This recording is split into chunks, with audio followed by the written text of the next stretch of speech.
আসসালামু আলাইকুম রহমতুল্লাহি বারাকাতু। সম্মানিত প্রিয় ভিউয়ার্স, প্রিয় ভাই বন্ধুগণ, কেমন আছেন সবাই? আশা করি ভালো আছেন। আমিও আল্লাহর রহমতে আপনাদের দোয়ায় বেশ ভালোই আছি। আমি গুরু গ্যাসতান্ত্রিক চ্যানেল থেকে আপনাদের সামনে উপস্থিত হয়েছি প্রতিবারের মতো।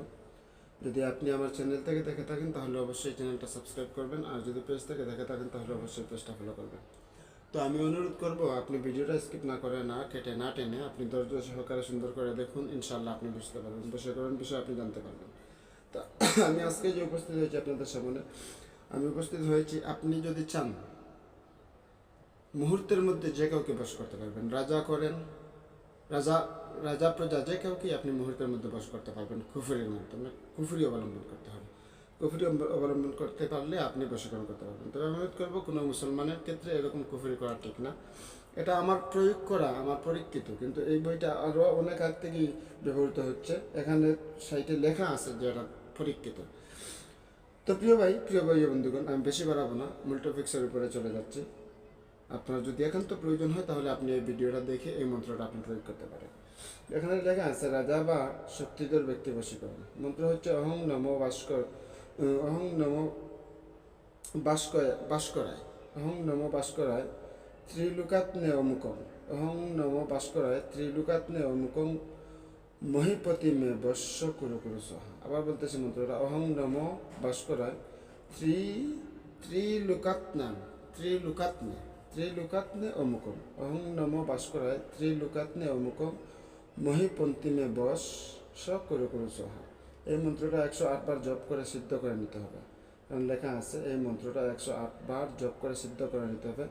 এই মন্ত্র যেখানে অমুক শব্দ আছে সেখানে আপনি যাকে বশ করবেন তার নাম লিখতে হবে। এই মন্ত্রটাকে আপনি 108 বার পরে, একান্তে 108 বার পরে মন্ত্রটাকে আপনি সিদ্ধ করে নিতে হবে, এবং অমুক যেখানে লেখা আছে ওখানে আপনি উদ্দেশ্য ব্যক্তির নাম বলতে হবে যাকে আপনি বশীকরণ করতে চান। পরে যখন আপনি প্রয়োগ করতে যাবেন তখন 108 বার বলে আপনি প্রয়োগ করবেন। কিন্তু এখানে কিছু দ্রব্য দিয়ে আছে, যেমন হরতাল, কর্পূর, মেনসিল ও অষ্টগন্ধা।